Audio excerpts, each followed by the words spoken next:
Boas noites a todos, benvidos a outro directo do Grupo Naturalista Hábitat e benvidos ao comezo do que van a ser as séptimas xornadas de ornitoloxía da Reserva de Biosfera Mariñas Coruñesas e Terra do Mandeo.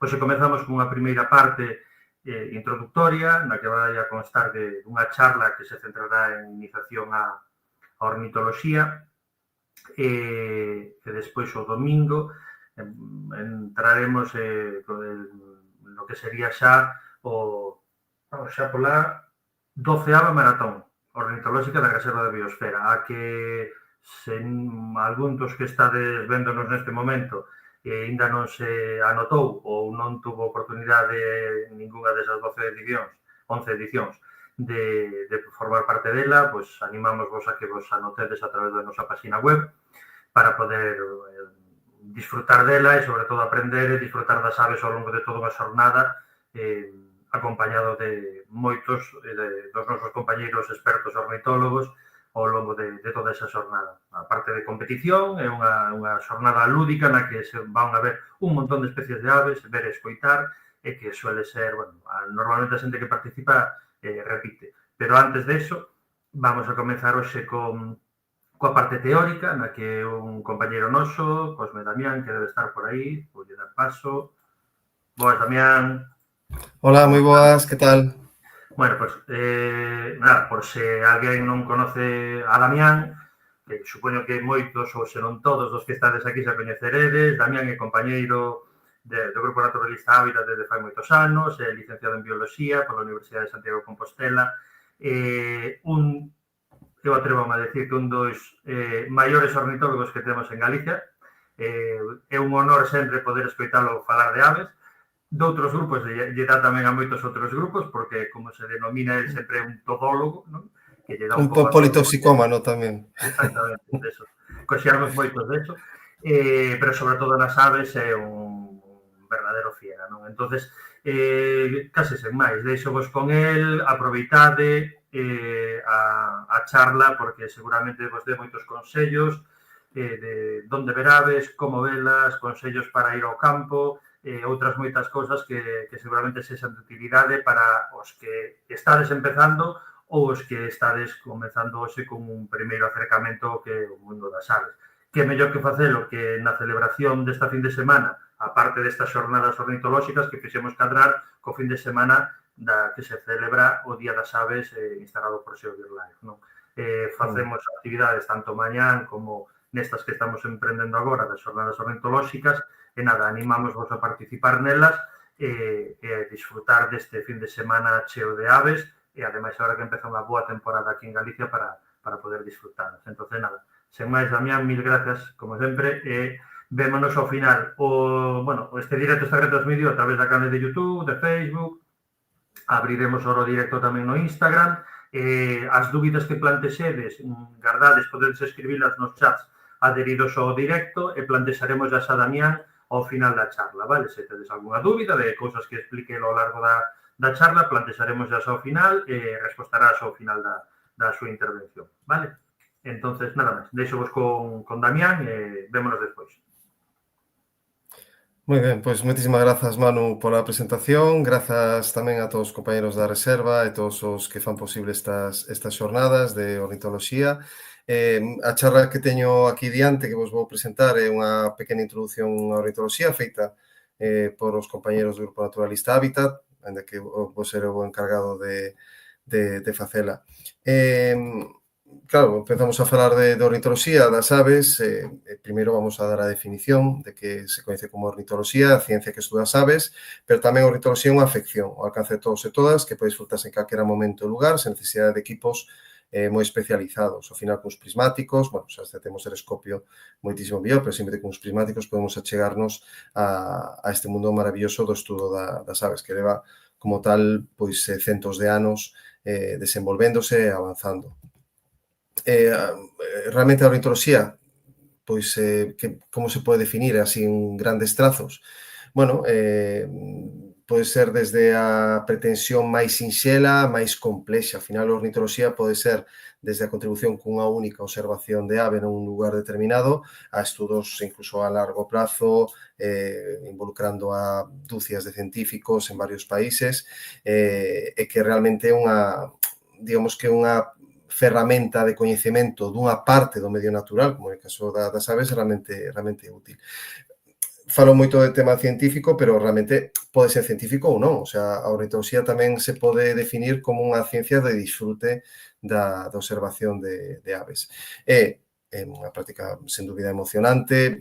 Os que levamos anos observando aves podemos testemunhar que hai momentos de absoluta paixón, de aceleración do corazón ante unha ave especialmente rara ou ante un espectáculo de dúcias ou de miles de individuos. Ainda recordo cos compañeiros Ana Rivas, Saúl Román e David Chas en Foza e cuestión de un mes, unha entrada de limícolas absolutamente brutal que nos emocionou a todos, que se pode facer esta observación de carácter individual, aproveitando os nosos ratos libres como unha válvula de escape do noso día a día ou ben social. Eu sempre recomendo que sempre se intente paxarear en grupo porque sempre acabamos aprendendo uns doutros e acaba sendo unha afección moitísimo máis completa. Isto é unha afición tamén accesible para todas as idades, para todas as condicións físicas ou sensoriais das persoas. Nós temos feito, por exemplo, actividades de ornitoloxía para persoas cegas, en vista, o sea, digamos, apoiados solamente no oído, na escoita de aves. Tamén o tema da accesibilidade, agora mesmo está avanzando moito, moitos dos observatorios ornitolóxicos están adaptados para o acceso tamén a persoas con cadeira de rodas. É unha afición, sen dúbida, saudable, pois estar sendo ao aire libre, e aínda que para moitas persoas que pense que isto é unha cousa de 4 frikis, pois non, estamos falando de millóns de persoas que se poden considerar paxareiras, ou polo menos ornitólogas, observadoras de aves. Hai unha definición de quen é un paxareiro, que sería aquela persona que ve polo menos, sae ao campo polo menos unha vez ao mes para observar aves. O sea, que digamos que tamén hai unha certa recorrencia destes eventos de sair ao campo para observar aves. E agora, claro, nos preguntamos que é unha ave.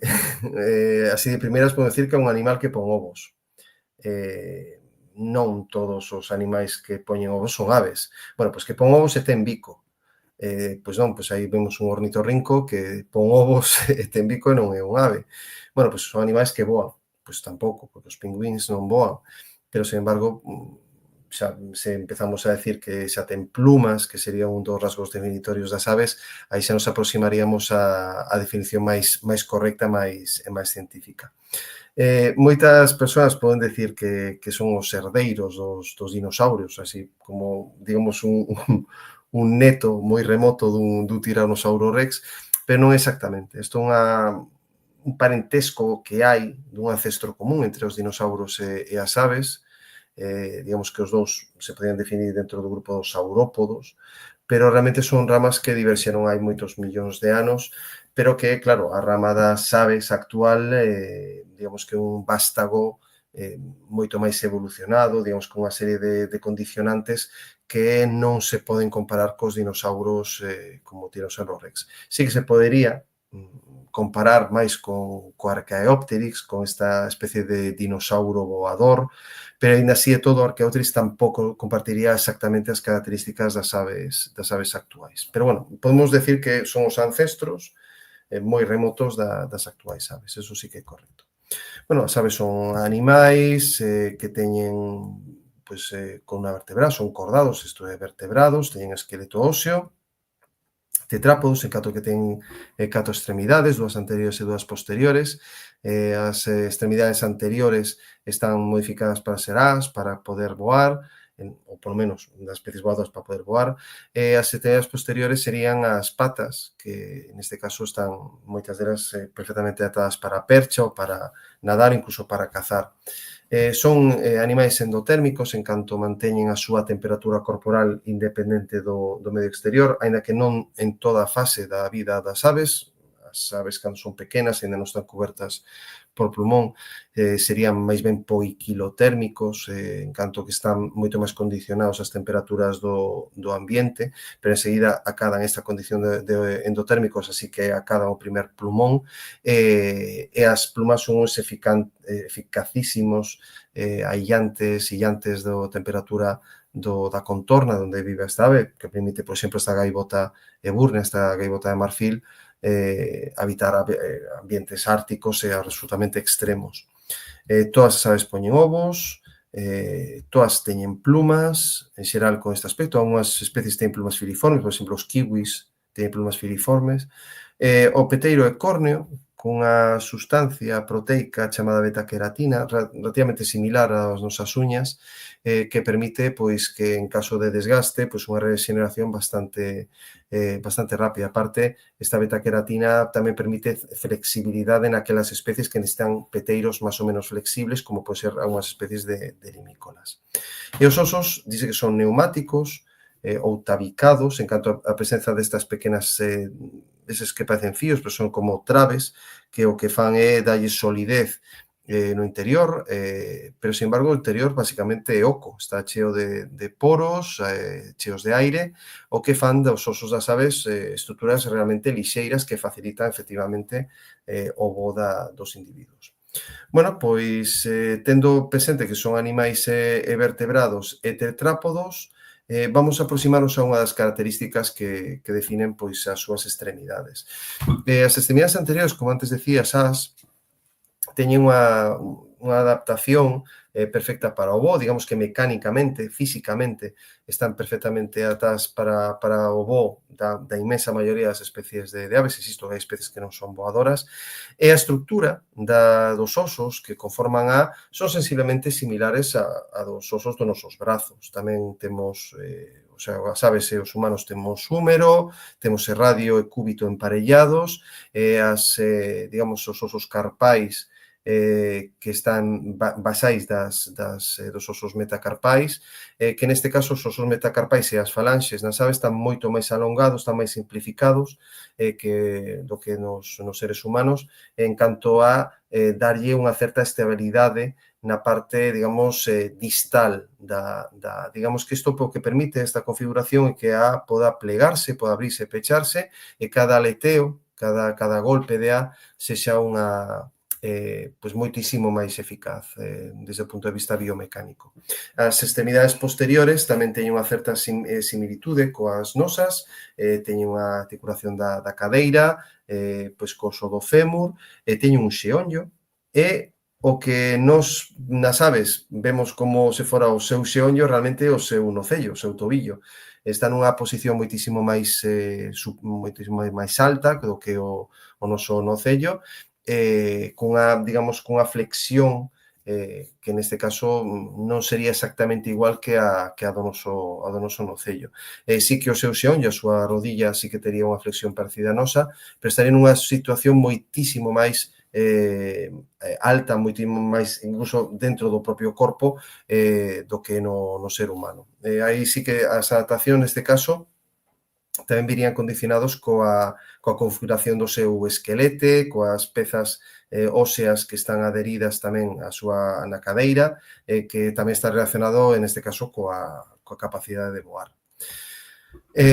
Pois as aves teñen como unhas características reproductivas tamén notables. Hai especies que pois eso, se reproducen en medios extremos, como os pingüíns, que incuban os seus ovos en condicións absolutamente xélidas, sustendo encima das súas patas e coa súa placa incubatoria dándolle calor, e outras que nidifican en medios desérticos absolutamente extremos de calor, e teñen máis que darlle calor aos ovos, protexelos dun excesivo enriquecemento.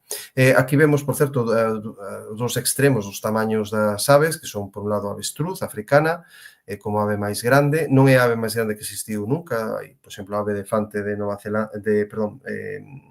Madagascar tiña un tamaño maior que as actuais avestruces. As moas, dúas especies de moas de Nova Zelandia, sí que acadan tallas maiores incluso que a propia avestruz. E actualmente sí que existe o paxaro máis pequeno que existiu nunca, por lo menos que se ten evidencia, que sería o colibrí sunsunsito, que habita en Cuba, en determinados lugares de Cuba, que é unha ave de apenas 5 centímetros de longitude, que pon uns ovos absolutamente minúsculos, e que realmente pues un pequeno número destas aves, pues alrededor dunha decena, collería perfectamente dentro dun ovo dun avestruz. O sea, para que teñas unha idea da diferenza de tamaño. Eso, o tema de ser endotérmicos pues, permite esta colonización, o que acabo de comentar de ser ovíparos, e as plumas teñen unhas funcionalidades diversas, actúan en xeral como illantes da calor e do frío, a súa configuración dentro do corpo, as cobertoras, que forman a cobertura do corpo, cobertura de plumas do corpo, pues, permite a configuración de pequenas cámaras de aire, entre elas, que axudan a reter a calor. Tamén moitas delas contribuen coa camuflaxe, a moitas aves que teñen cores pardacentas, que axudan a disimularse co seu ambiente. Por exemplo, a arcea da fraga é un exemplo de camuflaxe prácticamente perfecto. A noiteboa, que serán chotacabras, tamén sería outra especie que as plumas axudan a súa camuflaxe. Outras é xusto o contrario, teñen cores máis ou menos vistosas, e de feito a presencia de determinadas tonalidades, de diferentes tonos de cores, son sinais honestos da calidade xenética do animal que as porta. En este caso, moitos machos que teñen plumaxes extremadamente coloreadas poden manter, efectivamente, esas cores se teñen un estado físico óptimo. Entón, ao final, acaba sendo tamén unha vía de comunicación honesta dos machos coas femias, pero tamén de machos con outros machos para que eles identifiquen algúns dos individuos que teñan unha maior forza, un mellor estado físico e ser de verdade rivais para eventuais pelexas que poda haber entre machos territoriais. E, por suposto, unha cousa importantísima tamén, que sería que as plumas teñen un deseño absolutamente eficaz para que poidan voar. As aves nocturnas, de feito, aproveitan que teñen os bordes das plumas das primarias, das plumas máis externas das ás, desfiañados, para poder voar sen apenas facer ningún tipo de ruido e así poder cazar as súas presas. Outras aves teñen as plumas moito máis lanzais, moi fortes, como por exemplo os cirrios, que permiten acadar grandes velocidades no seu voo. Hai diferentes tipos de plumas. Por un lado, por exemplo, están as retrices, que son as plumas da cola, que son xerar plumas duras, co raquis, que sería a parte, digamos, central, toda esta que forma parte do eixo central da pluma, de bastante endurecido. Por certo, que a parte que se engancha da pluma dentro da carne se chama cálamo. Despois as remixes das ás, tanto as primarias como as secundarias, teñen tamén unha certa dureza, cunha forma máis ou menos irregular, da que se chama mi bandeira externa da mi bandeira dereita. As plumas de contorno, que serían as que cubren o corpo da ave, pois teñen unha forma regular, máis ou menos redondeada, e outras, algunhas teñen semiplumas e plumóns.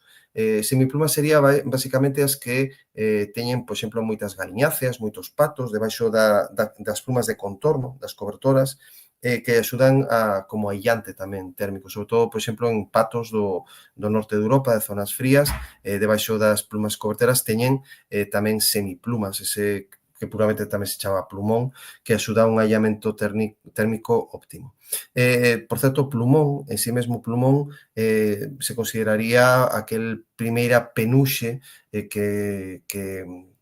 que saen os pitiños, que serían a primeira estrutura de pluma que adquiren e que lle dá o primeiro aillamento. Son plumas de crecemento moi rápido, realmente resistentes e realmente teñen unha capacidade de aillamento extraordinaria. Despois temos outros tipos, que serían cerdas e fitoplumas.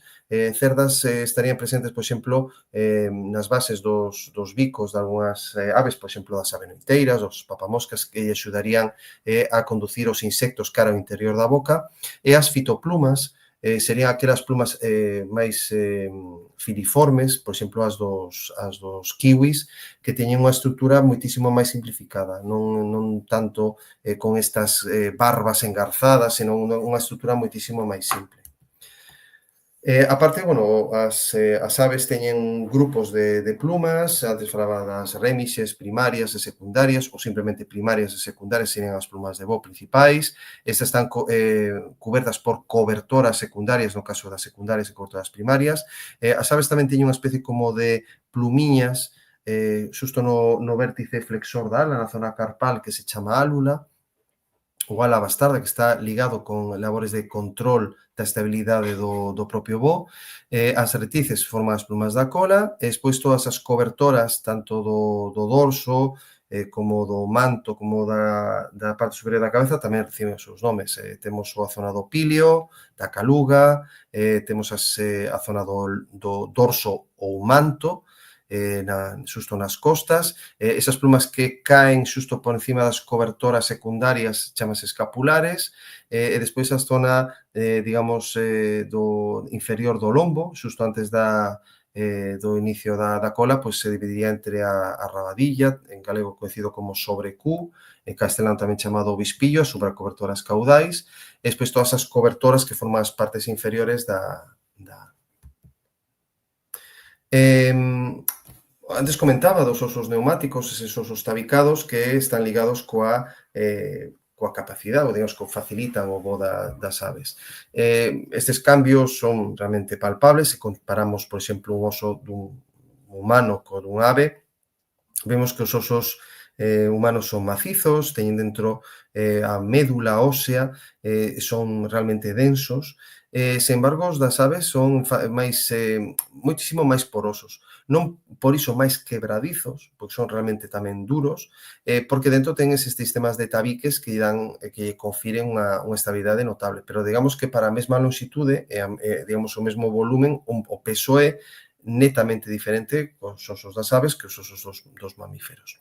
Despois o que temos é que asociado tamén ao esquelete, ao aparello o esquelete tamén existe pois toda a configuración dos órganos internos, dos que destaca a presenza de pulmóns, que nas aves son uns pulmóns bastante complexos e extremadamente eficientes, moi irrigados, que teñen asociados os chamados sacos aéreos, que son outras estructuras que se meten tamén asociados aos osos, a diferentes oquedades que forma o seu propio esqueleto, e que axuda a ralentizar a respiración. Digamos que teñen como unha doble respiración, unha respiración directa a través dos pulmóns, e pois outra parte do aire é derivado cara a estes sacos aéreos, nos que sucede pois un inchamento moitísimo máis lento, o aire queda aí retido durante máis tempo, e sobre todo é usado naqueles momentos, digamos, críticos da ave, que son altamente demandantes de oxígeno, por exemplo, durante o voo, no cal a veces os pulmóns, polo propio a figuración do aleteo da ave,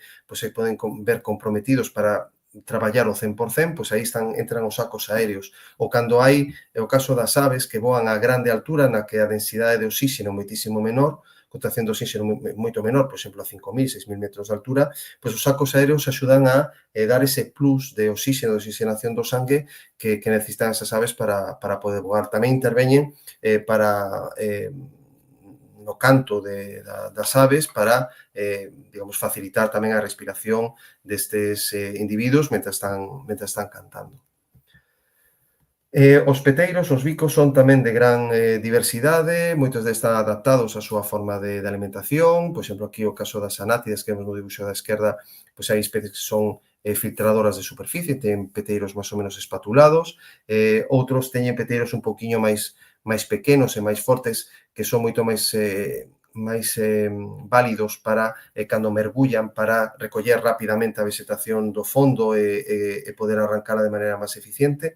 E no caso do dibuixo da dereita vemos diferentes especies de limícolas, pirros, biluricos, vemos un fuselo, copeteiro recto, un mazarico, copeteiro curvado para baixo, despois a esquerda é todo unha boceta, copeteiro revirado para arriba, que están ligados a diferentes estrategias de alimentación, de sondeo, neste caso dos fangos, intermareais no mar ou de zonas fangosas do interior, e que neste caso responden tamén a uns invertebrados que son especialistas de vivir en determinadas capas do subsolo e que estas aves pois, acceden a eles, xa digo, a través dos peteiros ondeando a diferentes profundidades. No tocante á boceta, con este peteiro revirado para arriba, o que fai é peinar a superficie de intermareais, a capa, digamos, máis fina de auga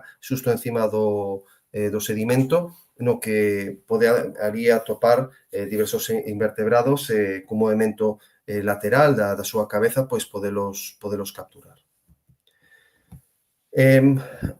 Antes comentaba que os sacos aéreos tamén interveñen no canto, pero realmente o canto, os reclamos que emiten as aves están determinados por unha estructura que é única, que chamase sirinxe, que teñen, digamos, os pregues bucais, e que é relativamente diferente por exemplo, dos pregues vocais que están asociados, neste caso, á larinxe, por exemplo, en mamíferos ou en réptiles, que teñen unha estructura diferente que as aves. As aves é un pouquiño máis complexa polos pregues que teñen esta estructura que se chama sirinxe, está asociada tamén a parte onde se unen os bronquios dos seus pulmóns, que permite, pois, ás veces, emitir cantos moi poderosos, certamente complexos. Canto máis pregues hai dentro da sirinxe, máis capacidade de facer estes cantos complexos.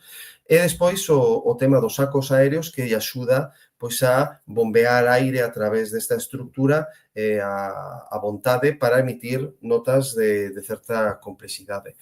Realmente o que chamamos canto sería aquelas sucesións de notas que teñen certa complexidade, que son motivacionais, que están reguladas normalmente pola ave para marcar territorio, para intentar atraer unha femia, como, bueno, digamos, é tamén un sinal honesto do propio estado da ave, porque realmente as aves que poden cantar durante máis tempo, con máis complexidade, teñen vos xenes. E despois están asociadas normalmente aos machos, aínda que non exclusivamente. Hai especies de femia, ou sea, especies de aves que as femias poden cantar perfectamente. O caso do papo rubio, por exemplo, está demostrado que as femias poden cantar tan ben como os machos. E moitas veces, neste caso, está asociado a cuestións de territorialidade, tamén das propias femias, de conservación dos seus propios parches de alimentación. As aves están en todo o mundo, hai alrededor de 11.500 especies de aves catalogadas a día de hoxe. Podedes ver a lista de aves que actualmente está aceptada na web avilist.org. Recollese estas aproximadamente 11.500 especies. E hai unha diversidade extraordinaria de aves, sobre todo en América, no continente americano, América do Norte, Central e do Sur, que ten, pois, basicamente, casi as 2/3 partes das aves do planeta, e, sobre todo, na América do Sur, ligado a zonas dos Andes, pois ten unha diversidade de aves extraordinaria. Hai unha diversificación, sobre todo, da orde Passeriformes, ao longo dos últimos centos de miles, incluso millóns de anos, e finalmente derivou nesta extraordinaria diversidade de aves.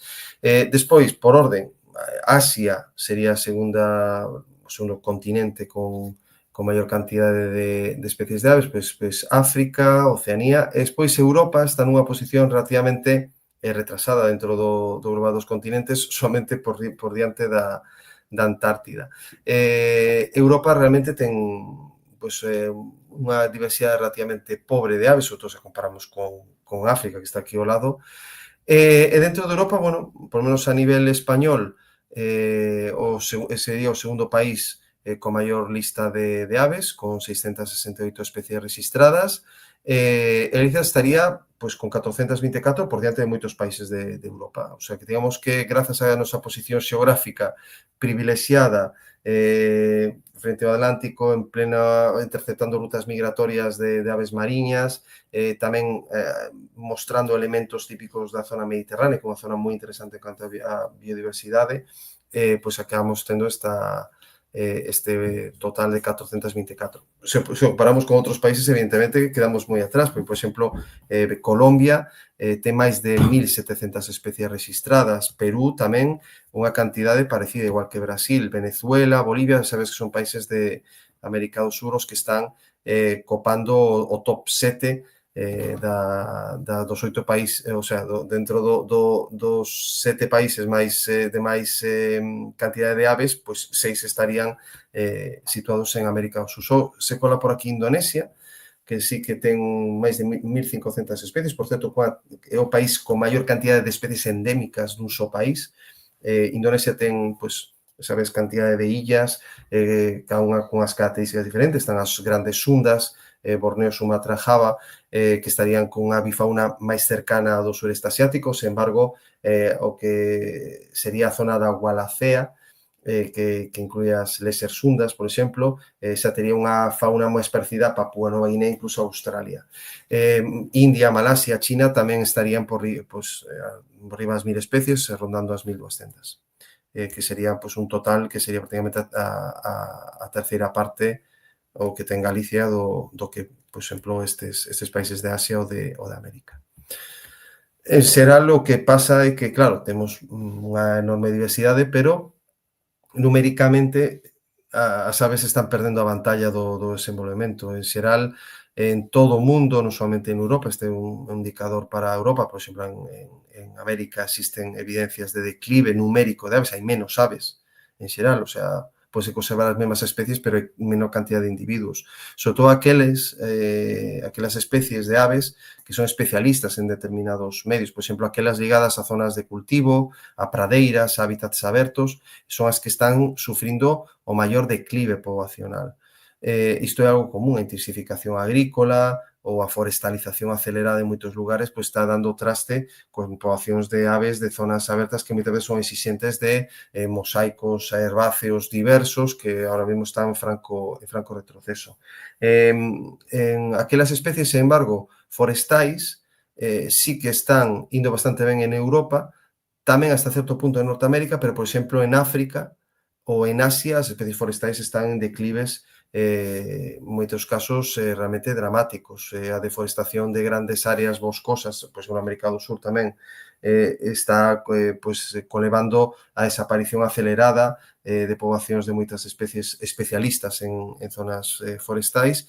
Sen embargo, o que está acontecendo en Europa é o revés, é unha maior forestalización ligado a que moitos países, sobre todo do sur de Europa e do leste, se están abandonando gran parte dos pequenos mosaicos agrícolas que había en zonas de media montaña, incluso de alta montaña, e aí se está forestalizando. Só as zonas chairas do continente europeo están aínda con grandes intensificacións agrícolas que se aceleran en tempos recentes.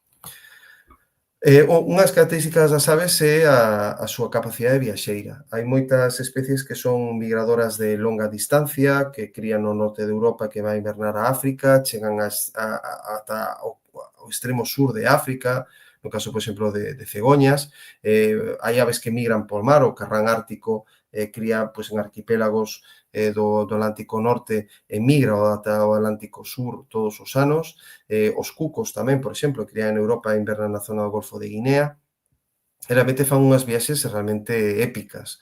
O estudo destas migracións é certamente complexo, tense que facer a través de métodos científicos adecuados para comprender como son estas rutas. E un dos métodos, sin duda fundamental para entender isto, é o anelamento. O anelamento científico de aves ten como obxectivos coñecer os movimentos e as migracións das aves, aparte tamén afondar sobre aspectos da bioloxía, da morfoloxía das especies, para tamén contribuir a súa identificación. Moitos dos rasgos definitorios de algunhas especies se poden obter analizando esas especies en man. Ver variacións do tamaño poboacional de comunidades de aves, facendo todos os anos a mesma metodoloxía nos mesmos lugares, se pode ter unha idea dos cambios anuais que hai nas poboacións.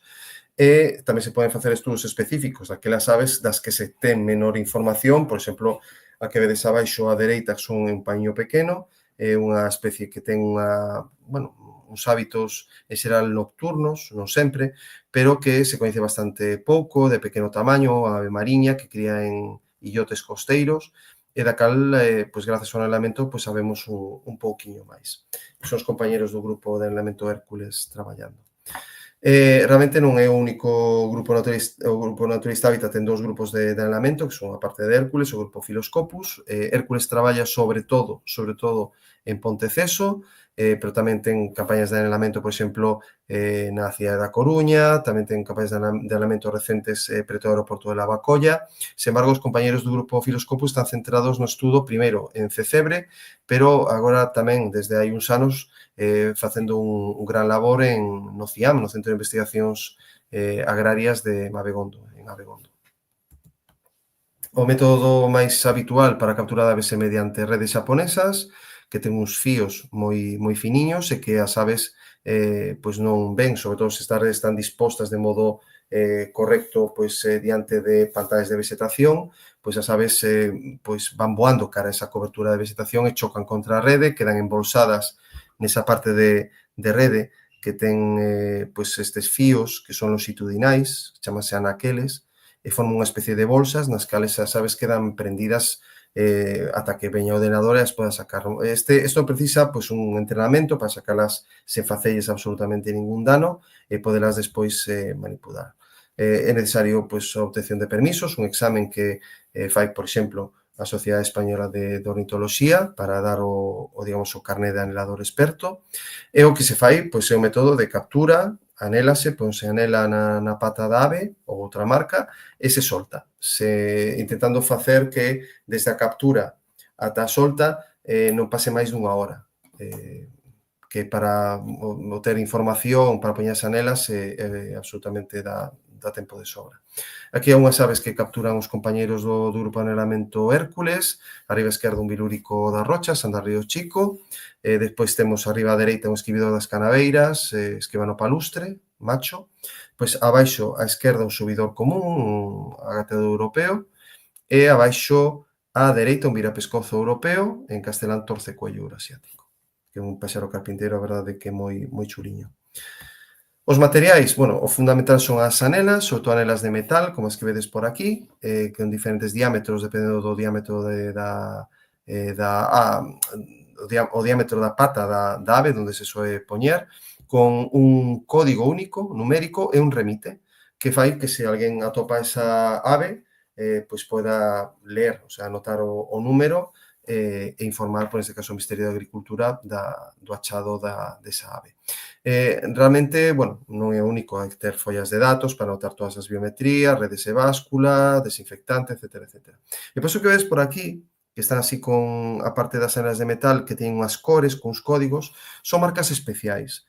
Son marcas especiais que tamén se poñen nas patas, que son con códigos alfanuméricos de lectura a distancia, que fan, que aí sí que non fan necesario que se teña que capturar a ave para poder ler a combinación, xa con telescopios prismáticos ou con unha cámara con suficiente zoom se pode obter unha imaxe e efectuar a lectura pois, do código, pois, unha anela azul escuro con un código L39 de tal especie en tal na pata dereita, por exemplo, solamente hai un ave que teña esa combinación. Entón, pois, sabendo o programa no que está amparado ese proxecto de anelamento, neste caso recomendo a visita a web CR Birding, cr-birding.org, que ten unha base de datos dos diferentes proxectos de anelamento con marcas especiais de cores. En xeral, para poñer nas patas, algunhas para poñer no pescozo, por exemplo, de gansos ou de cisnes, e incluso tamén hai marcas para poñer no peteiro das aves mediante un pasador, esos son marcas nasais,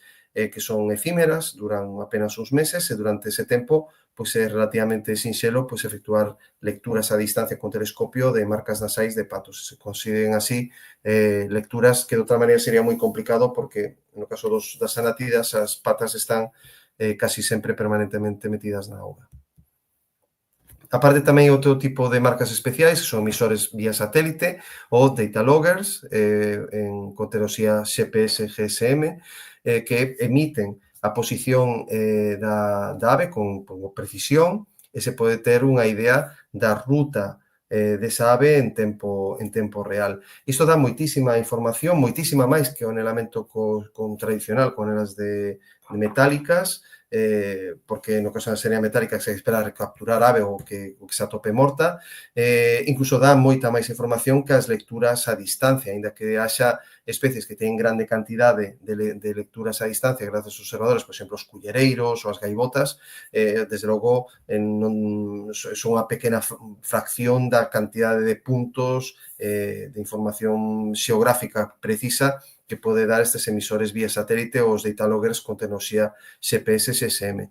Hai outro tipo de data loggers que son máis simples, son máis pequenos, que o que fan é ir capturando pasivamente todas as variables de posición, no caso das aves, pois altura sobre o nivel do mar ou incluso profundidade do nivel do mar, pero que é necesario recapturar a ave para poder descargar eses datos. Isto se pode facer, por exemplo, con aves mariñas que retornan ano tras ano aos mesmos as mesmas tobeiras de cría en illotes, entonces aí sí que se poden recuperar estes data loggers máis simples, máis baratos, que tamén suministran gran cantidad de información. O problema dos emisores vía satélite que son realmente caros. Aquí fago unha comparativa entre o anelamento tradicional frente ás novas tecnoloxías. O tradicional é máis económico, podes ter maior cantidade de capturas, aparte, claro, digamos que as anelas son baratas, entón podes capturar 1000 aves sen problema. Claro, con a nova tecnoloxía, poñer 1000 data loggers ou 1000 emisores de satélite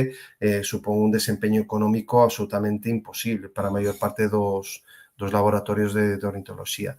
En todo caso, hai moitísima máis cantidad de información por parte das novas tecnoloxías, os prezos están baixando, cada vez hai emisores máis pequenos, adaptados a especies máis pequenas, e igual nun futuro non moi lonxano ese é o método predominante de anelamento. Non se abandonará para nada o tradicional, pero igual queda para outro tipo de programas máis de seguimento de poboacións ou de obtención de biometrías ou de uso de hábitat que para especies que se coñezan peor. Que tamén hai anelamento que non é científico, de aves, por exemplo, as anelas que se poñen a falcóns, a azores de cetrería, todo o que está relacionado coa captura de aves silvestres para engallolalas, sobre todo de aves da familia Fringillidae, xílgaros, verderoles, úbalos, cardeais e demais, dentro do que se coñece como silvestrismo. E, por suposto, as pombas mensaxeiras, moitas delas teñen anelas tamén, que as identifica pois, o seu propietario, e moitas veces incluso ao local de hábitat teñen chegado particulares que atoparon unha pomba morta con anela e dicindo a ver de que era, de onde viña esa pomba, pero claro, eran de silvestristas, perdón, de columbófilos neste caso, a veces trazalle esa pista un poquinho complexo. Ao final sempre se daba co criador, pero non é dentro dos programas científicos que estaban parados, por exemplo, por a Sociedade Española de Ornitoloxía. Tampouco a cría de aves de corral e a marcaxe de aves de corral con anelas de cores tampouco estarían parado dentro destes programas de coñecemento científico. Hai outros grupos de traballo tamén con aves, poño como exemplo o proxecto Noucho do Grupo Naturalista Hábitat, se queres entrar para ver o que facemos do proxecto Noucho na página de Hábitat que vedes aí, gnhabitat.org/proxecto Noucho, para poñernos en contacto, porque neste proxecto traballamos só con un grupo de aves que son as rapinas nocturnas, que son un grupo realmente atractivo de aves, moi descoñecido aínda, dos cais aínda non está definida a súa distribución, tampouco para Galicia se coñece exactamente as súas épocas de cría, nin éxito do reproductor, hai moi mal seguimento das súas poboacións, sospeitamos que hai declives absolutamente dramáticos de especies como a curuxa común ou mocho paleártico, pero aínda nos faltan datos. Entón, aquí o proxecto Noucho intenta afondar no coñecemento destas aves. Debería haber aí a nada fraga, curuxa común e mocho paleártico como especies máis frecuentes, depois como menos frecuentes o mocho de orellas europeo, que está basicamente na metade sur galega, e o bufo pequeno, que ten unha distribución moi parcheada no territorio galego. Despois, na zona costeira, grandes umidades do interior, sobre todo en inverno, o bufo das xunqueiras, e despois tamén a metade sur galega, pero con moi poucas parellas, o bufo real. Hai ferramentas digitais para a ciencia, para a conservación, que son útiles para meter datos de aves. Por exemplo, podo recomendar aquí algunhas delas que quizás a vos resulten familiares, por lo menos de ter escoitado falar de, por exemplo, de Naturalist, con unha aplicación para a recolla de calquer dato de biodiversidade, incluído aves, a páxina de observation.org, tamén coa mesma vocación que Naturalist de recolla de información de biodiversidade, pero, digamos, con outras funcionalidades, máis como enfocado a caderno de campo para recolla de recollida masiva de información.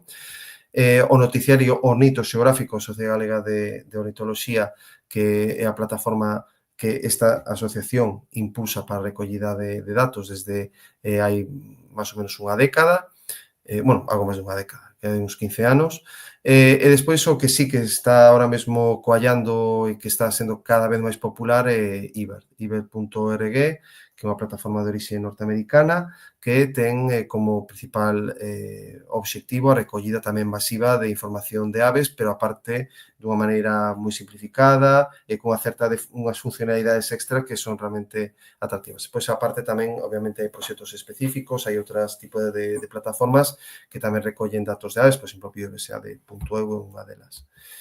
En xeral, estas ferramentas digitais teñen unhas vantaxes e unhas desvantaxes, vale? En xeral, claro, as vantaxes son bastante obvias. Por lo menos se comparamos coa recollida tradicional que era en cadernos de campo, meter os datos en Excel, mandalos a través de correo electrónico ou caderno de campo a través de formularios online, que neste trasvase de información desde os nosos cadernos de campo cara as plataformas, pois hai menor capacidade de cometer erros nesa transcripción, pasamos menos tempo picando datos posteriormente, porque ao final, se obtemos os datos directamente no campo, no formato correcto, simplemente dando e enviar xa está.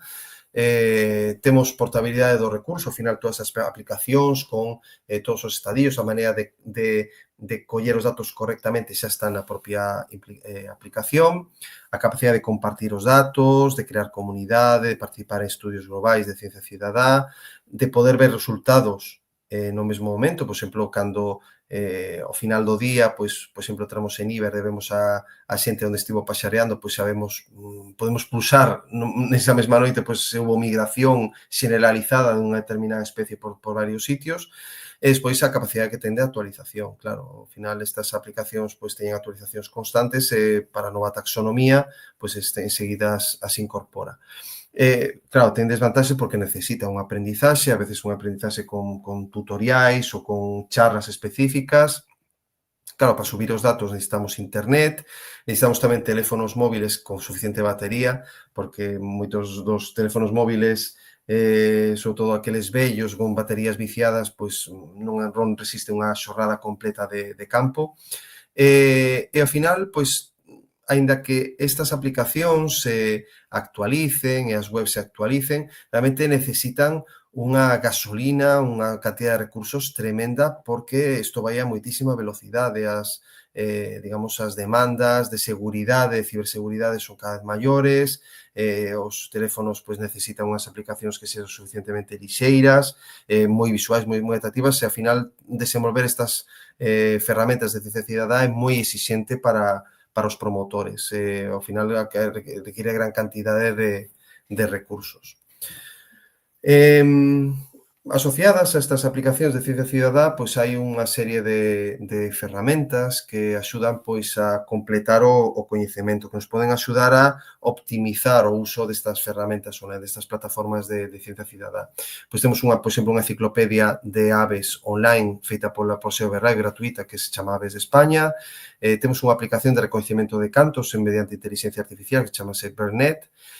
Temos outras, unha aplicación de sons de aves que nos axuda pois, a descargar os diferentes sons das diferentes especies, que chamase Xenocanto, que é a principal base de datos de sons de natureza, xa non solamente de aves, sino tamén, por exemplo, de mamíferos, de ortópteros, de anfibios, pois que hai no mundo, que dentro de pouco, polo que me comentan os compañeiros, quizás se poida integrar como base da inteligencia artificial de recoñecemento de sons por parte de observation.org.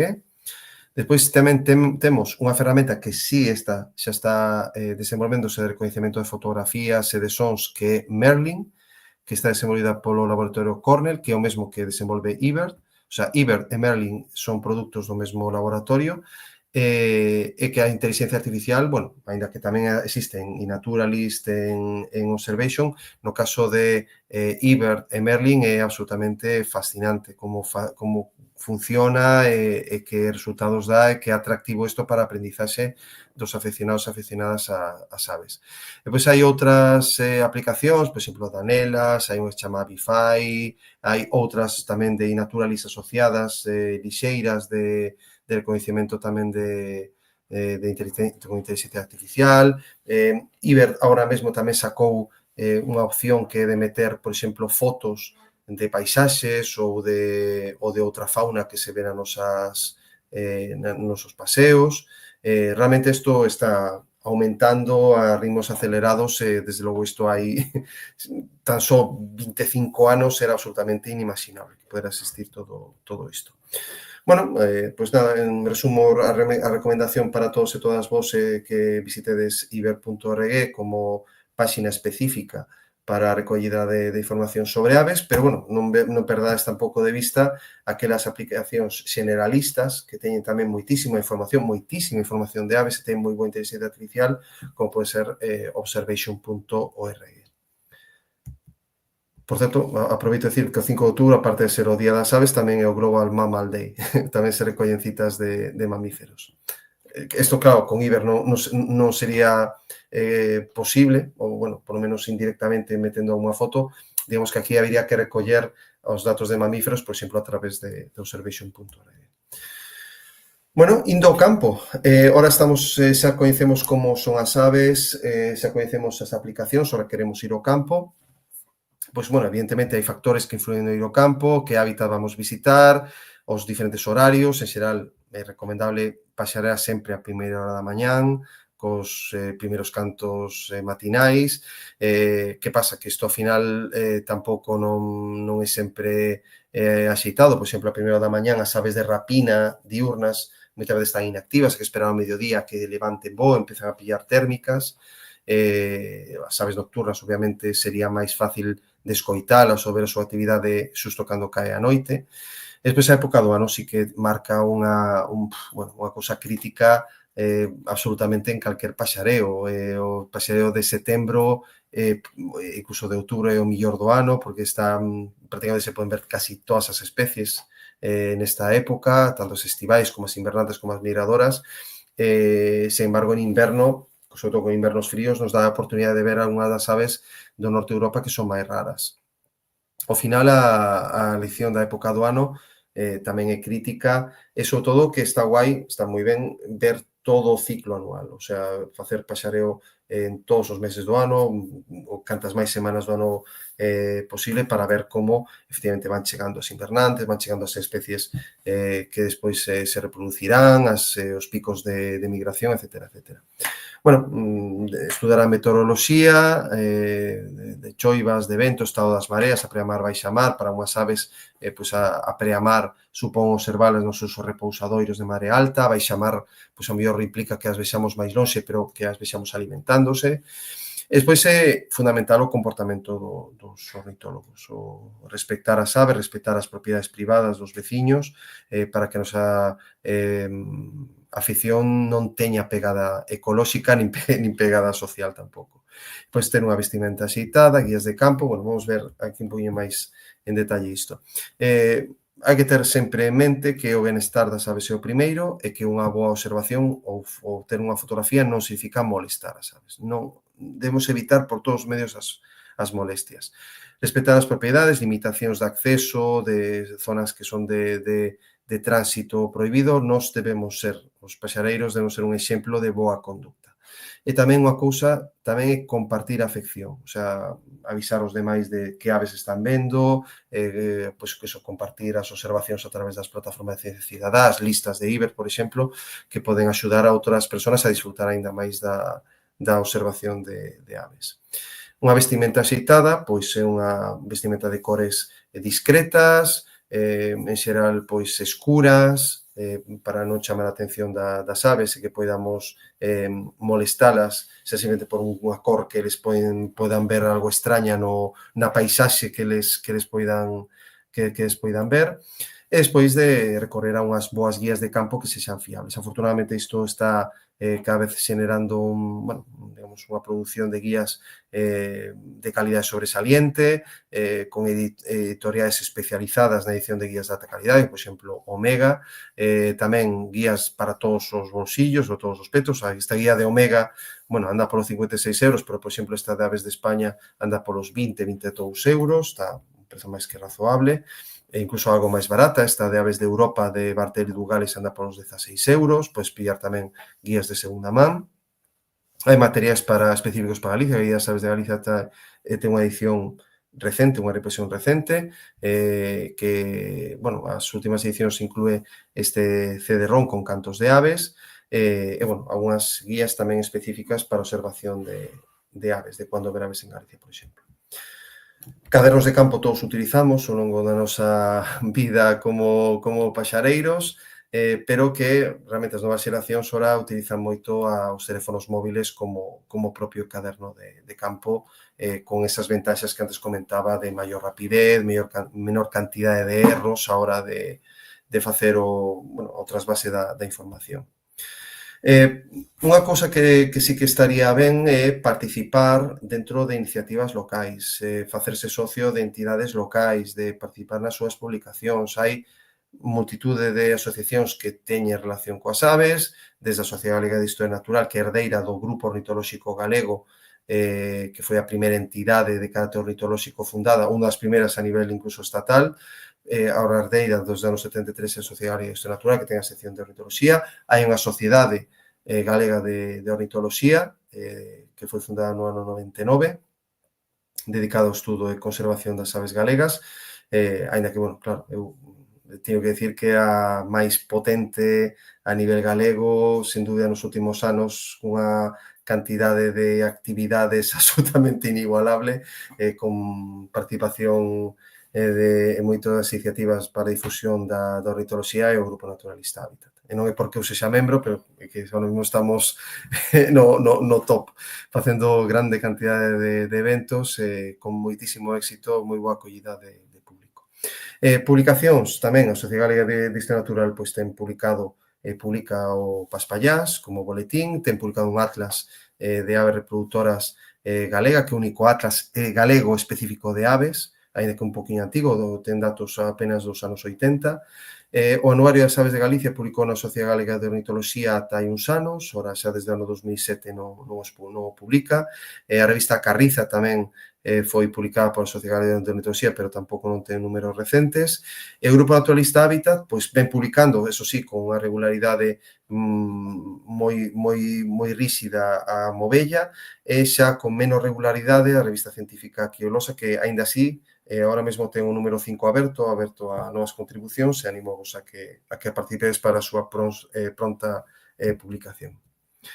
Outras asociacións tamén, xa non de ámbito galego, de ámbito estatal, se Overlife, que pertence a Overlife Internacional, que é o gran conglomerado de asociacións ornitolóxicas a nivel mundial, que inclúe, por exemplo, a BTO, que é British Trust for Ornithology, que é unha das asociacións máis potentes do mundo de estudo de aves, e inclúe tamén desde Argentina, RSPB, outra asociación británica, Audubon, que é a norteamericana, BRF Australia, hai un African Bird Club que ten unha página web con uns artigos moi interesantes sobre aves africanas, ou a OSME, que tamén ten outra página web que trata sobre aves do oeste de Asia. Como observamos aves? Pois cunha óptica axeitada, os prismáticos son fundamentais, son absolutamente fundamentais. Podedes ver dúas grandes tipoloxías de prismáticos, os tipo porro, que este nome tan curioso, quer dicir que non está a zona do anel de enfoque cuberto, e se está a zona do anel de enfoque cuberto, que son moito máis estancos, son os de tipo teito. Desde logo, en canto a ser waterproof, os de tipo teito teñen maiores garantías de que non lle vai a entrar auga.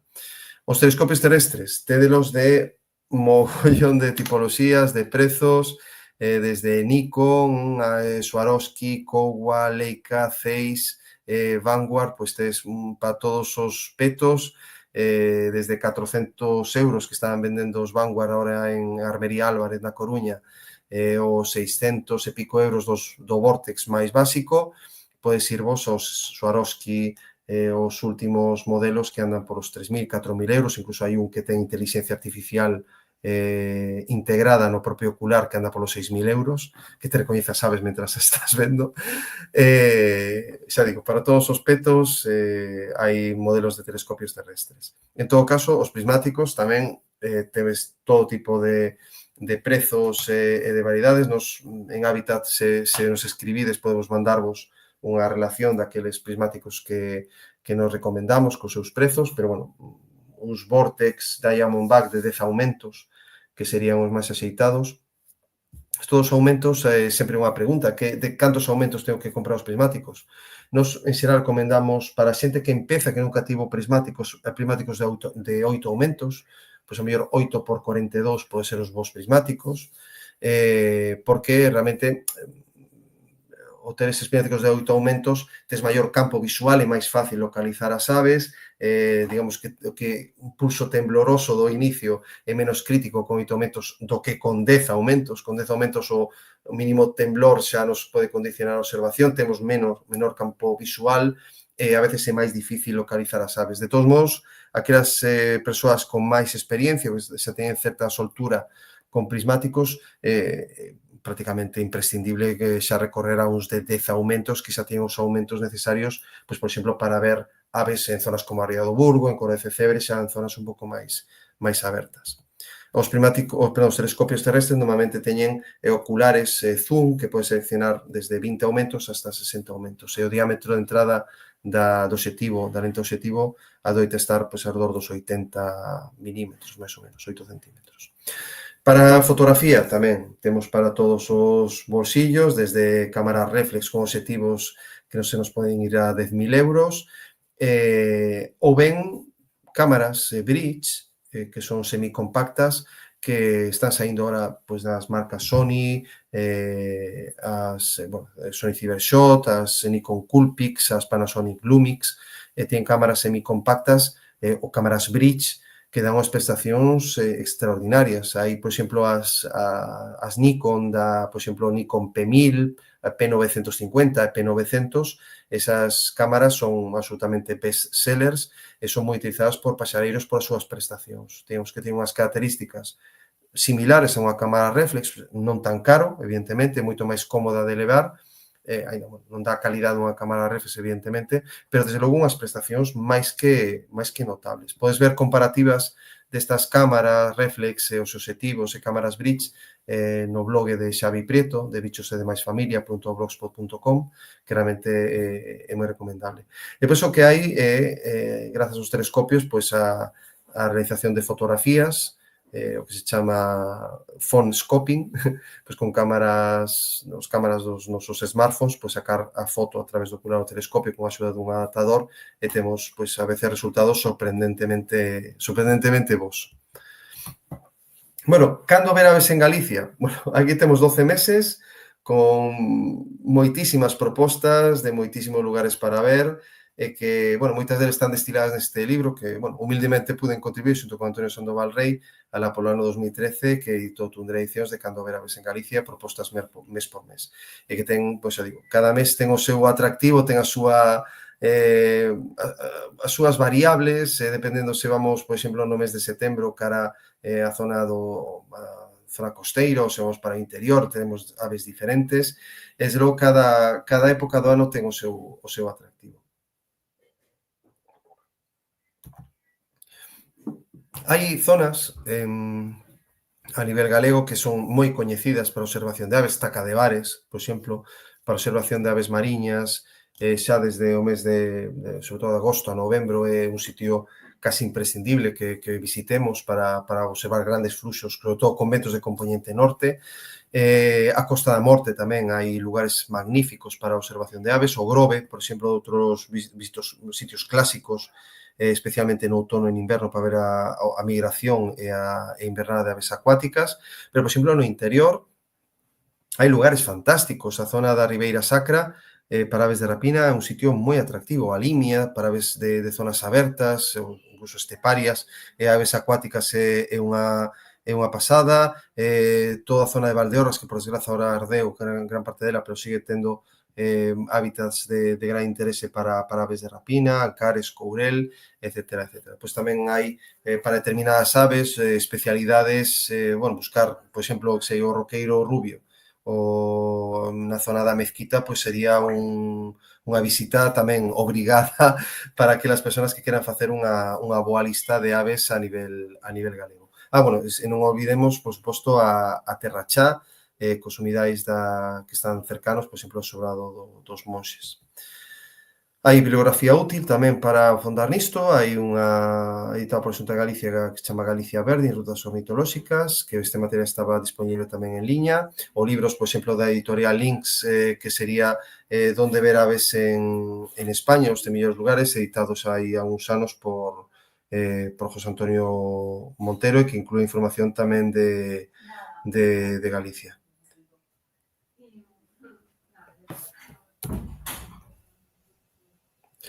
Bueno, xa por último, deixo estes últimos 15 minutos, máis ou menos, para algo que comentei os compañeros que quería facer nesta presentación, que é, animarvos a que participedes na próxima maratón da Reserva Biosfera, que será o próximo domingo. Xa será a edición número 12, nada máis e nada menos. Claro, xurde a pregunta de vale, onde ver aves da Reserva Biosfera? Como fa unha maratón do domingo? Bueno, pois podemos visitar algúns lugares que así, pois, de primeira nos pode soar como vos, a Costa de Arteixo, un sitio tal, a Ría do Burgo, por suposto, a Costa de Oleiros, a Costa de Dexo, para observación de aves mariñas é imprescindible. Se queremos ver aves forestais variadas, a zona do Monte Xalo, o río Mandeo están moi ben. A ría de Betanzos, os seus bordes tamén nos pode dar xogo. Unha visita que todos os grupos nas maratóns fan é un Corrao de Gondo Cebre, porque mete moitas aves acuáticas. O que sí que aquí ainda está ligado á Lagoa de Sobrado, para maratón, xusto os concellos de Sobrado dos Monxes e de Miño non contan. Temos que observar as aves, excepto en todo este ámbito de vermello, xa vedes que queda cercana á cidade da Coruña, menos no concello de Sobrado, que inclúe a Lagoa de Sobrado, e Miño, que está na parte no extremo norte da Reserva de Biosfera. O que podemos é aplicar unha estrategia por hábitats, de intentar barrer todos os hábitats que hai dentro da reserva, que hai moitísimos, e intentar visitar cada un deles nas horas axeitadas.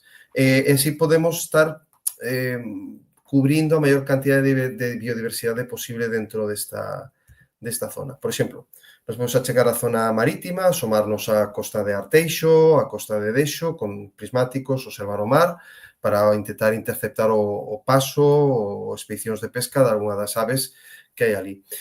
Agora mesmo, 5 de outubro, un pouquiño cedo para a movella grande, pero podía se ver a primeira do outono, sobre todo hai unha zona que é a Ría da Coruña que de presenza máis ou menos regular. O porto exterior da Coruña tamén ten metido a unha movella grande tamén en outubro. O que sí que é regular o coro mariño cristado en toda esta zona costeira, esta zona litoral. A pouco que observemos o mar, é o que vemos os seus voos cercanos á costa, a veces incluso pescando cerca das rompentes. O mascato boreal, tamén con prismáticos, a veces un poquinho lonxe podemos observar os seus periplos migratorios ou as expedicións de pesca que pode haber por aquí.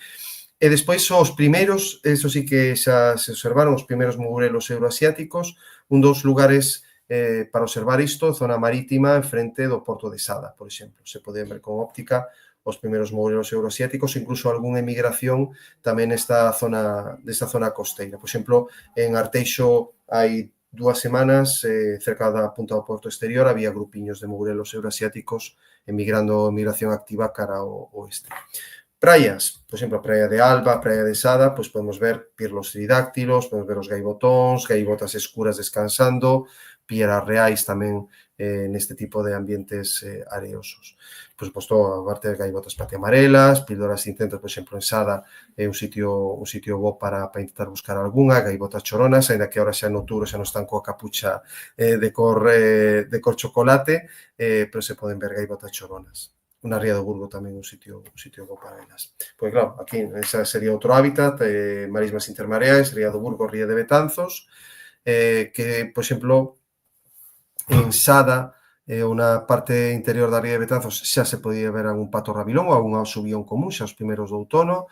É habitual a presencia de amanece de cocheadores, e despois pescando, incluso en marea baixa, nas canles de marea, pois algúns carráns cristados, que ora é unha época boa para observalos.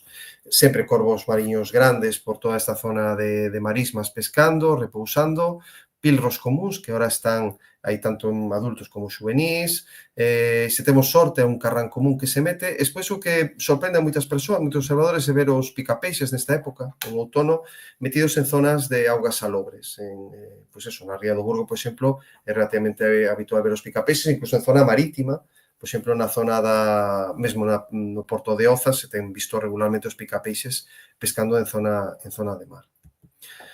Lagoas en coros e ríos, por exemplo, en Coro de Abegondo de Cecebre, en Coro Residoiro en Arteixo, a Lagoa de Mera, pois podemos observar, pois, por exemplo, o mergullete común, tamén é un especialista destes ambientes lagunares. Se temos sorte, por exemplo, en Coro de Cecebre, nas zonas que descubren os lodos, e fixándonos ben, podemos velas, o máis habitual, cando levantan bo, algunhas aceuchadas brañas, galinago, castelán, agachaiza común. Podemos ver galiñas de augas común, por exemplo, no Coro de Residoiro é habitual a presenza desta especie. E agora xa é tarde para observarlas, pero pode quedar unha rezagada, sí, tamén no Residoiro, quizás algunha folosa das canaveiras, un carnicero común, pero xa moi tardío. Garzas reais en todos estes ambientes, a lavandeira real, que aparte de en ríos, tamén ahora se ven outro tipo de hábitats, incluso no centro da cidade da Coruña, nos dos tellados, podes escoitar a lavandeira real ou en zonas costeiras, e o lavanco real, que o pato omnipresente nesta zona, é moi fácil de ver, incluso en cantidades aprezables, por exemplo, en Sada. Prados e xunqueiras, por exemplo, as do Ciam, non é necesario entrar no Ciam, xa desde o borde exterior se poden ver con prismáticos, xa sabes que por ali pululan, ou o Parque de Bens. Temos presenza de carriza dos xuncos en Castelán Buitrón, da pica dos prados, están entrando xa as picas dos prados, incluso pequenos grupos a este tipo de ambientes, son aves en migración ou primeras invernantes, lavandeiras brancas en pequenos grupos, e tamén en migración, ora xa empeza a flaquear un pouquiño a migración da lavandeira amarela, pero se pode ver algunha tamén nestas zonas de prados, sobre todo se hai erva corta, algo de gando, igual podemos ver algunha por medio das patas dos cabalos ou das vacas. Lagarteiros euroasiáticos cazando, labrecas dos prados xa en grupiños por reproductores, xa non escoitaríamos cantando, pero é unha especie que diminui moitísimo o número, moitísimo nas últimas décadas, e desde logo a súa situación empeza a ser preocupante, sobre todo como reproductora. Masas de carballeiras, bosques mixtos, fragas de Cecebre que rodean o encoro, fraga do Xarío, fragas que rodeando o Mandeo, tamén o Mendo, pois se ven moi facilmente papos rubios, o cardeal europeo, tamén se ve moi ben, o ferreriño azul, como estes páridos especialistas de zonas de caucifolias. E, pois, claro, se queremos madrugar un pouquiño, madrugar ou non, hai que pensar que a maratón empeza ás 12 da noite, pero podemos escoller, pois, paxarar unha hora, ao mellor de 12 a 1 da mañán, ou ben madrugar ás 5 da mañán e intentar a ver se podemos interceptar a unha abelayona da fraga cantando. Ahora están bastante vocais as abelayonas e podemos igual escoitar algunha destas zonas boscosas. Tamén se poden ver neste tipo de ambientes o perto verde ibérico e gaviáns a veces facendo lances de caza neste tipo de ambientes. Pimpíns, pombos torcaces, azores que, por exemplo, saindo das fragas de Cecebre a veces fan expedicións de caza no propio encoro. E despois, claro, que pasa cos cucos? Onde se poderían ver os cucos? Ahora xa é un poquinho tarde para ver un cuco, pero poderase ver, eu o último cuco que vin foi o mes pasado nun claro que había unha zona de carballeira, que foi unha observación, a verdade, que sorprendente. Pero que a veces se ven cucos incluso en zonas onde hai gando, en altos de montes, tamén se poden ver cucos en migración, pois é un poquinho tarde. Se vedes algún, desde logo creo que os vai dar bastantes puntos na migración. Na migración, non, perdón, na maratón. Bosque de Ribeira. Onde podemos ver o Bosque de Ribeira? Pois a carón do río Mandeo, a foto na zona dos Caneiros, do río Mero, do río Lambre, tamén hai boa representación de Bosque de Ribeira, e empezan a chegar, asociados aos amieiros, grupiños ahora de úbalos eurasiáticos. Non moitos, está vendo moi poucos individuos aínda, pero se empezan xa a escoitar os primeiros úbalos eurasiáticos. Aínda queda algún picafollas ibérico, tens que prestar atención ao seu reclamo lastimeiro neste tipo de ambientes, e de novo tamén podemos ver o cardeal aquí. Este arriscada moi habitual, ferreiro real, tamén como ave habitual neste tipo de ambientes, tordos músicos, zozal común, e picafollas europeos empezan a chegar xusto ahora nestes días, os primeiros do outono. Que hai? Eucaliptais piñeirais en calquera sitio da reserva. Isto son plantacións de interese silvícola, pero a nivel ornitolóxico funcionan como desertos. O sea, son lugares que son moi pouco atractivos que compre evitar. O sea, unha das desgrazas ecolóxicas que temos a nivel da reserva da biosfera é a cantidade de superficie de eucalipto, como vai avanzando, como vai estragando os hábitats que na verdade ten interese a nivel de biodiversidade. Ainda así, nos piñeirais sí que se poden ver algunhas especies interesantes, por exemplo, cotovías pequenas, na zona, por exemplo, de máis altas de Oza Censuras, alá onde o piñeiral se torna máis riquítico, incluso zonas de Coirós, se poden ver as cotovías pequenas ali. Tamén piñeiral picapaus grandes, ou todo cando hai piñeiros de gran porte ou ferreiriños dos piñeiros. En aldeas e hortas, por toda a reserva da biosfera, pois podemos ver pardal común, estoniños negros, ollo que empezarían a chegar a partir de agora, de xa, os primeiros estoniños pintos. O sea, podemos ver estoniños negros e estoniños pintos, pero agora creo que o 98% serán estoniños negros. Andoriñas comuns, as últimas se estarán aínda pululando por dentro das aldeas, empezarán a verse grupiños de rulas turcas, raves rubios tizóns, por suposto, merlos, escribidores de papo negro, incluso algún cantando. Os xiríns empezan a dispersarse, o xirín é a típica ave zonas de aldeas que é moi patente no verán, pero despois en inverno desaparece, vai a zonas da costa, incluso máis para o sur, se poden ver algúns xiríns, sobre todo en bandos mesturados con liñaceiros ou con verderolos europeos, como vemos aí, comendo sementes de xirasol. Pegas rabilongas, lavandeiras brancas, xílgaros europeos, que antes comentaba, liñaceiros de bico oscuros, liñaceiros tamén forman grupiños en zonas agrícolas alrededor das aldeas, a veces con grupos mixtos con xílgaros, verderolos, incluso xiríns. Terras de labor, que, bueno, moitas delas están alrededor das aldeas, moitas delas en zonas costeiras, na zona meseta de Curtis, a terras de labor un poquinho máis grandes, en zonas de Aranga ainda se conservan zonas de labor que responden bastante ben para o paxareo, que podemos ver, bueno, aparte de pombos torcaces, lagarteiros euroasiáticos, algunhas aves como tordos visgueiros, bueno, aparte de grupiños de corvos viaraces que están por bastantes sitios. Áreas de matogueira, en zona costeira, sobre todo o concello de Arteixo e de Oleiros, se pode ver masas de matogueira costeira ainda bastante boa, e nos altos de montes que ainda non sufriron a eucaliptización ainda se poden ver tamén este tipo de ambientes. E aí temos aves como a cariza eurasiática, como claro expoñente destas zonas de toxeira, moitas veces sobrevoando en lances de caza buxatos comuns, papuxas cabecinegras tamén en áreas que teñen silveira, tamén con silveiras as azulentas, tamén se meten neste tipo de ambientes. Papuxa do mato, con castelán corruca rabilarga, o chasco europeo, a taravilla europea, folosa amarela xa marchou, por desgraza, xa sería moi complicado ver algunha folosa amarela, castelán zarcero políglota. E o que sí que aínda queda algún son os últimos picafollas musicais, sobre todo se vedes masas de fiuncho de castelán hinojo, nas cales se alimentan estas aves que podes ver, xa digo, tachala para maratón, igual vos dá algún punto a picafolla musical. E xa as ultimísimas rolas bravas, as ultimísimas, verémonos nestes días. Igual temos a sorte de ver algunha, xa serían as últimas do ano. E ollo que tamén pode aparecer especies introducidas. Que especies hai introducidas son as máis habituais? Cisne mudo. Cisne mudo se ve en Cecebre, na Ría do Burgo. Anotámolo igual. Vamos a ver se conta ou non. Creo que sí que vai contar. O bico de lacre ondulado ou estrilda común, por exemplo, en Cecebres se ve moi ben, en zonas da ría de Betanzos tamén se ve bastante frecuentemente, sobre todo se escoita tamén en zonas de Arteixo. Faixáns de colar, non vos sorprenda que podades ver algunha hora polas soltas dos cazadores, que soltan os faixáns de colar ahora por motivos cinegéticos, exactamente igual que a perdiz rubia. Xusto ahora que empeza a temporada de caza, hai un pico de citas, ahora nestes finais de setembro ou outubro, de faixáns e perdices. Igual podes ver algunha. Pero son aves introducidas. Así deberían costar na Ista Maratón. Por suposto, pombas domésticas en zonas habitadas.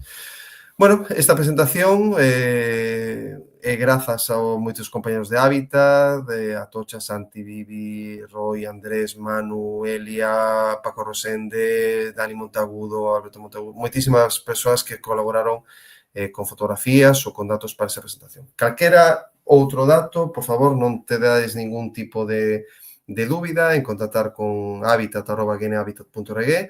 En a web de genehabitat.org podedes anotarvos para a maratón do domingo. Aínda está aberta a inscripcións, o sea que se non fixetes facédeo, ídelo pasar moi ben, asinásevos un cabeza de equipo para ir con ele ou con ela.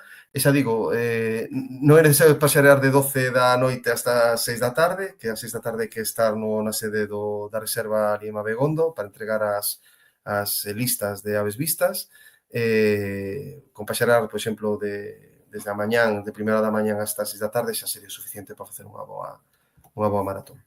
E nada, moitas grazas pola vosa atención. Non sei se é unha pregunta, vou deixar aquí de compartir.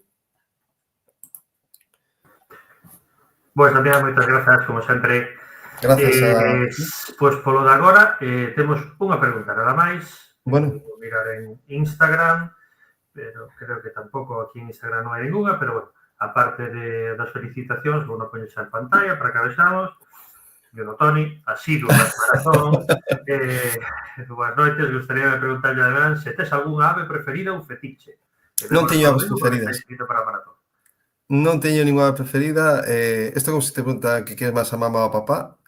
Pois eu, todas as aves me gustan, absolutamente todas. É que non teño, todas as aves teño o seu aquel. Pónche alegrar o día. Un día que teñas ti así medio enfurullado, pois un ave calquera che pode alegrar o día. E vémonos o domingo. Ainda que pareza máis común, se empezas a rascar un poquinho na súa forma de vida, as interaccións que ten e tal, sempre descubres cousas alucinantes. Un dos momentos que tiven estrelas este ano foi unha parella de subidores comuns de agateador europeo que se dignaron a criar detrás da caixa niño dos estorniños que tiño na casa. E un deles se equivocou, entrou en vez de pola parte de atrás, que tiña un oco, está así como apoiado no tronco da árbore, entrou no buraco onde estaban os estorniños e depois saliu en plan de, ostras, aquí non es. E puiden gravar ese momento. Estaba facendo vídeos e estou grabando ese momento. Pois foi un dos highlights deste ano desde o punto de vista ornitolóxico, cunha especie común, aparte, un subidor común. Fíjate. Ben, van entrando máis preguntiñas, vou nas pasando daquela. Mira, MR, en caso de aves como o cormorán ou os patos que bucean e voan, como poden bucear cos osos ocos? Polo tema da densidade e flotabilidade. Pois teñen varios truquis para poder facer. Un deles, caso os cormariños, é que non teñen a plomaxe impermeable, entón acabas enchoupando de auga, acaba pesando máis e axudando a poderse calar. E pois o que teñen moitos destas aves mergulladoras son gastrolitos. Gastrolitos que teñen na zona do proventrículo, que está na zona da molleja, en castelán. Entón tragan esas pedriñas e sirvelle de lastre. Eso pudeno ver facendo necropsias na universidade hai anos, por exemplo, con coro mariño cristado, abrindolle o proventrículo, e tiña un puñado, literalmente un puñado de pequenas pedras que sirven efectivamente de lastre para poder mergullar. Despois, o que fan moitas desas aves mergulladoras é impulsarse coas as debaixo da auga, entón, literalmente voan debaixo da auga para poder acadar a profundidade que les desexen. Temos aquí tamén un coñecido, Xoan Castro. Hola, Damián, como crees que pode afectar os terribles lumes que afectaron a rede Natura nas aves? Pois afectaron, posiblemente algúns niños de aves queimáronse, daquelas especies sobre todo máis tardías en criar, por exemplo, os falcóns pequenos, que é unha ave que está disminuindo en número, de feito está como en perigo no libro vermello das aves de España do ano 2021, pois deberon arder poliños de moitas especies. Despois o que teñen é unha dificultade para encontrar alimento despois dos incendios.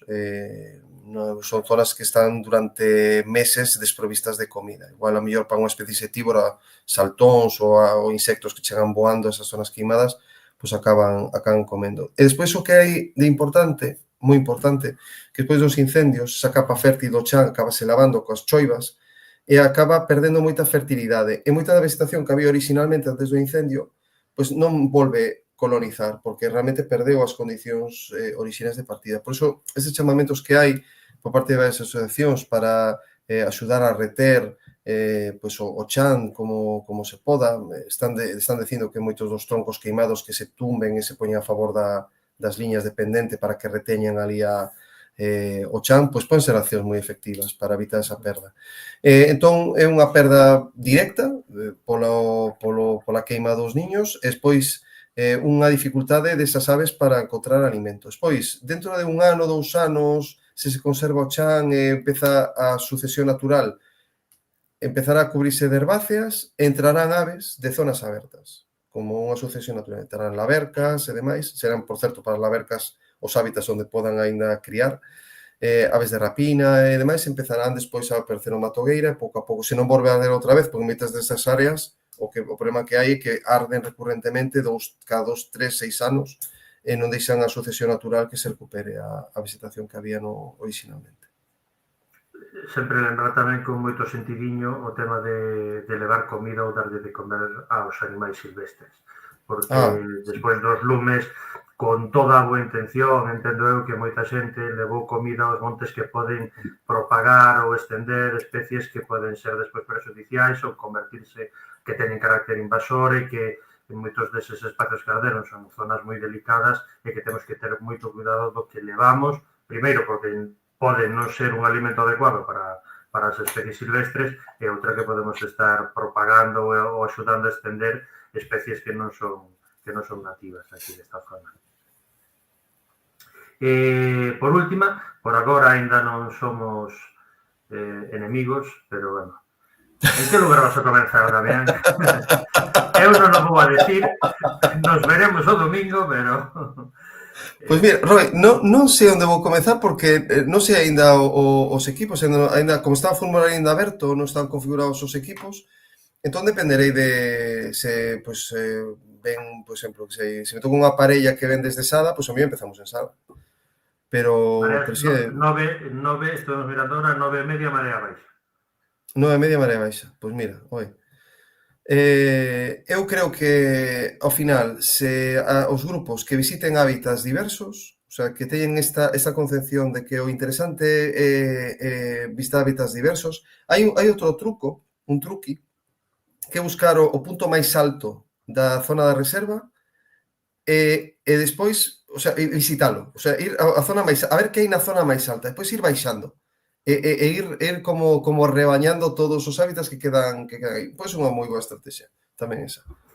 Buscar zonas altas e os clásicos nos que nos vamos a ver todos, porque todos os anos sempre coincidimos. Cecebre vamos a coincidir aí grupos, seguro, segurísimo. Na Ría do Burgo probablemente tamén. Pero non sei canta xente vai ir a ver aves mariñas a Costa de Arteixo, non o sei. Claro. Hai despois outras zonas que son os que van con marcha ou van un poquinho máis rápido, que van a visitar máis zonas, pero depois os clásicos que comentaxe ti agora na presentación, moitos deles son os que vamos a visitar case todos, o sea, a orde un pouco eso, é un pouco independiente. Roy, por agora somos compañeiros, a partir das 12 da noite de mañá, xa seremos rivais. Nada, creo que non hai máis preguntas. Fai aquí un comentario Juan, que está por aí no chat. Bueno, sí, remata con interrogación. A ver, como vía afectar agora a redacción dos estudios de impacto ambiental se os terreos afectados están prácticamente calcinados en biodiversidade, non será un perigo para facilitar novos proxectos? Hai limitacións, cambios de uso dese tipo de zonas afectadas por lumes, E ao final tamén as alegacións que podas facer dun espazo natural non ten que ser unha foto fixa actual, que o que faz é contextualizar a información que hai de diferentes especies ao longo do tempo. Hai que pensar, por exemplo, para que te faz unha idea da importancia dos datos históricos, o tema das alegacións que houve contra a ampliación do aeroporto de Barcelona, que afectaba a parte do detallo do Llobregat, basearonse moitos deles en estudos de especies dos anos 90 e foron perfectamente válidos a nivel probatorio, de que esas especies habitan ese tipo de hábitats, están registrados, a ver, que se registraron nos anos 90, pero son perfectamente válidos incluso. Vale, pois ahora sí que creo que xa non hai ninguna pregunta máis. Mil grazas, como sempre. Gracias a todos os que estuveron por aí. Lembramos que seguramente ata igual mañá pola mañá deixamos. Estou mirando aquí para Eli a ver hasta cando deixamos aberta a maratón. Xa fixemos unha proposta por aí de equipos que anda por aí pululando polos grupos de WhatsApp dos monitores. E nada, agradecer a todos os que nos seguides como sempre. Esperamos vervos pronto noutro directo falando de aves ou de calcar outra cousa que vos propoñamos. Nada máis, que vos animedes a vir o domingo. Moitas gracias, Damián. Nada, gracias a vos. Sorte na maratón relativa, un 5 menos de sorte que ao noso equipo. E nada, vémonos o domingo, sobre todo disfrutar, vale? Animadvos e perdede o medo a venir a vir as maratóns, porque son entretidísimas, o pasamos genial. Nada, vémonos o domingo para os que queirades e ata despois.